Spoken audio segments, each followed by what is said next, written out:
brought to you by Nova शुद्ध घी। जब जब खाए दिल खुश हो जाए, सदियों का नोवा शुद्ध देसी घी, सपना स्वस्थ भारत का। I love घी।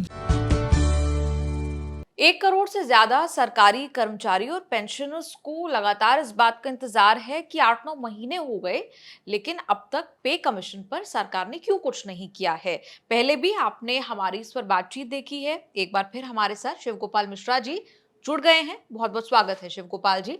बड़े ट्रेड यूनियन लीडर हैं, प्रभावशाली ट्रेड यूनियन लीडर हैं और सरकार से लगातार बातचीत में लगे रहते हैं कि किसी तरह एम्प्लॉइज का, कर्मचारियों का पक्ष जो है वो पहुंच पाए। लेकिन बहुत देरी हो गई, 8-9 महीने हो गए। इस बीच आपने आंदोलन का ऐलान भी कर दिया। क्या बातचीत, बैक चैनल टॉक्स कुछ चल रहे हैं, क्या हो रहा है, कुछ अपडेट है या नहीं, यही सब लोग सुनना चाहते हैं। निधि, बात ठीक है आपकी। देखिए, मैंने पिछली बार भी आपसे बात कही थी कि सरकार के अनाउंसमेंट के बाद में कम से कम केंद्र सरकार के ही कर्मचारी नहीं, सारे देश के राज्य कर्मचारियों के अंदर भी बहुत खुशी की लहर थी। और पहले लोग ये कहते थे कि सरकार जो है वो पे कमीशन बैठाएगी ही नहीं, तो लोगों का भ्रम थोड़ा टूटने का काम हुआ। और ये सरकार की कैबिनेट के द्वारा मंजूरी देने के बाद कि सरकारी कर्मचारियों के लिए हम 8वां वेतन आयोग बैठाने जा रहे हैं, बहुत अच्छा इसका प्रभाव जो है कर्मचारियों में, उनके परिवारों में, पेंशनर्स में, उनके परिवारों में गया। और इसका राजनीतिक लाभ भी जो सरकार है उसको हुआ, दिल्ली चुनाव, क्योंकि दिल्ली चुनाव में ज़्यादातर मतदाता जो है वो सरकारी कर्मचारी हैं। तो उन्होंने एक तो इनकम टैक्स के सवाल को लेकर के और इस सवाल को लेकर के 8वें वेतन आयोग के जो है वो पार्टी जो सत्ता में है उसको पूरे तौर पे सपोर्ट किया, मतदान करने का काम किया। अब उसके बाद में समय काफ़ी था, जिस तरीके से तैयारी शुरू हुई और जिस तरीके से जैसे स्टाफ साइड जो कि मेन इस श्रृंखला में जो है वो आता है, ख़ासतौर पर जो पे कमीशन है, अलाउंसेस हैं, लीव्स हैं, जो कॉमन डिमांड्स हैं सारे सेंट्रल गवर्नमेंट एम्प्लॉइज़ की, तो उन लोगों को बुला करके इमीडिएटली बातचीत भी की गई टर्म्स एंड रेफरेंस को लेकर के। और लगा कि ये सरकार बहुत जल्दी में है, समय कम है, 5-6 महीने के अंदर ही उनको रिपोर्ट देनी है। चूँकि सरकार ने फैसला कर लिया था कि 1 जनवरी 2026 से हम इसको लागू कर देंगे, जो कि एक तिथि बनती है।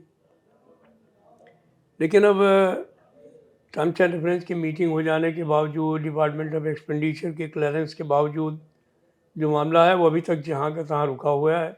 और जो हम लोगों की सूचना है, जो हमारे माध्यम है उन स्तरों पर, उसमें हम लोगों को यही बताया गया है कि जो अध्यक्ष है इसका चुनाव आयोग का, उसके नामांकन पर जो है वो कुछ दुविधा है पीएमओ के और गृह मंत्रालय के बीच में। तो उस वजह से ऐसा नहीं हो पा रहा है। तो दुविधा तो हो सकती है, मैं मानता हूँ, सरकार है तो उनको निश्चित तौर पर वेतन आयोग का अध्यक्ष जिसको भी बनाना है, सुप्रीम कोर्ट का कोई रिटायर्ड जस्टिस होगा जी, तो उसके बारे में पूरी छानबीन भी करते होंगे। हालांकि सुप्रीम कोर्ट के जस्टिस की छानबीन का कोई औचित्य नहीं है, जिसको भी बना दिया जाए वो अपने तरीके से, हम उससे न्याय की उम्मीद करते हैं। सरकार अपना पक्ष रखेगी, हम अपना पक्ष रखेंगे। मतलब ये कि क्या अध्यक्ष के नाम पे कॉमन ग्राउंड नहीं बन पा रहा है, अग्रीमेंट नहीं हो पा रहा है, इस वजह से पूरा प्रोसेस जो है वो एक स्टैंड स्टिल पर आ गया है। ऐसा जो है वो लोगों के मन में है और मुझे भी ऐसा लगता है कि ये सबसे बड़ा कारण यही है कि कोई जो इसका अध्यक्ष बनना है उस पर कोई आम सहमति नहीं बन पा रही है हाईएस्ट लेवल पर, उस वजह से ये सारी प्रॉब्लम है। अदरवाइज कोई ऐसा नहीं है कि पे कमीशन को इतना विलंबित किया जाए, इसका कोई मायने समझ में आता नहीं है। आपने कहा कि दिल्ली चुनाव के दौरान घोषणा हुई, फायदा भी हो गया, तो अब क्या बिहार चुनाव का इंतजार हो रहा है? हाँ, लोग तो अब यही बात कर रहे हैं। और अगर मैं ये बात कह रहा हूँ कि दिल्ली चुनाव में इसका फ़ायदा हुआ, तो हो सकता है कि बिहार चुनाव को लेकर के सोचा जा रहा हो कि उसकी घोषणा होने से पहले हम पे कमीशन बैठा दें। और फिर अगर यही शेड्यूल है सरकार का कि हर चीज़ को अगर राजनीति से जोड़ करके ही देखा जाए, वैसे मैं ऐसा नहीं सोचता हूँ, क्योंकि हम सरकारी कर्मचारी हैं। हम तो ये मान करके चलते हैं कि 10 साल के बाद में हमारा वेतन बढ़ना ही चाहिए, वो बढ़ाना ही पड़ेगा सरकार को, चाहे जो सरकार हो। ये सरकार है तो इसको भी बढ़ाना पड़ेगा, जो पिछली सरकारें थी उनको भी बढ़ाना पड़ा था। तो इसलिए हमको कोई इसमें संदेह नहीं है कि कोई इसमें गड़बड़ी कर सकता है। लेकिन अगर राजनीतिक दृष्टिकोण में हो तो बिहार चुनाव के समय आप जो है वो वेतन आयोग का चेयरमैन ढूंढ करके और एक कमेटी बना दें, और फिर जब उत्तर प्रदेश का चुनाव आवे तो उस समय जो है वो फिर आप जो है वो इसकी घोषणा, मतलब उसकी रिपोर्ट आ जाए, और फिर जब अगला चुनाव जब आए आपका लोकसभा का, फिर उस समय आप इसको लागू कर दें। तो फिर तो यही आपका जो है वो शेड्यूल हो जाना चाहिए। जी। अब आपकी आखिरी बार सरकार से क्या बातचीत हुई और कब बातचीत हुई? आखिरी बातचीत हमारी पिछले महीने में हुई थी शासन से, और शासन में सर्वोच्च स्तर पर हुई थी।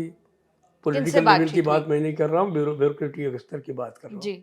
जो कैबिनेट सेक्रेटरी। हाँ, कैबिनेट सेक्रेटरी से, और उन्होंने ये बात कही थी कि बहुत जल्द ही इस पर फैसला हो जाएगा। मैंने उनको लिखित प्रतिवेदन भी दिया था जी। और वो भी कहा था बहुत जल्दी का मतलब मैंने ये सोचा था कि शायद अभी सरकार जो है वो पार्लियामेंट का सेशन है, उससे पहले उनसे भेंट हुई थी, तो हमने सोचा था कि सेशन समाप्त होने के बाद में ये फाइल भी निकल जाएगी। लेकिन निकली नहीं, तो बहुत सारी जगहों से दबाव हैं। JCM स्टाफ साइड के भी तमाम घटक हैं जो इस बात को लेकर के काफ़ी चिंतित हैं। तो हमारा ऑल इंडिया रेलवेज फेडरेशन का भी मीटिंग हुआ था। उन लोगों ने कहा कि सरकार क्या करेगी नहीं करेगी इस बात को छोड़िए, जो अपना धर्म है वो हमको निभाना चाहिए। तो उस धर्म को निभाने के लिए हमने 19 सितंबर की तिथि हमारे लिए बहुत मुफीद थी, क्योंकि 19 सितंबर 1968 में हमने एक दिन की हड़ताल की थी सारे केंद्रीय कर्मचारियों ने मिल करके, और उस दिन हमारे 10 लोग शहीद हुए थे गोलीकांड में, जिनमें 5 तो हमारे पठानकोट में नॉर्दर्न रेलवे मेंस यूनियन के ही साथी मारे गए थे, और जो है वो इसके अलावा बुगई गांव में, मरियानी में, बीकानेर में हमारा, बल्कि CPWD का भी एक साथी अर्जुन सिंह भी शहीद हुआ था उसमें। तो हमने इसी शहीदी दिवस पर पूरे देश में अपनी सब ब्रांचेज को आह्वान किया है। तो ज़बरदस्त आंदोलन होगा उस दिन, और ये आंदोलन की शुरुआत होगी, पहला चरण होगा। अगर सरकार मानती है तो ठीक है, अदरवाइज हम तमाम जो हमारे JCM के घटक हैं उनको बुलाएंगे, इकट्ठा करेंगे, और एक जैसा आंदोलन करते रहे हैं पास्ट में उसी तरीके का आंदोलन करेंगे। सरकार को अगर आंदोलन की भाषा ही पसंद है तो हमको उससे कोई गुरेज नहीं है।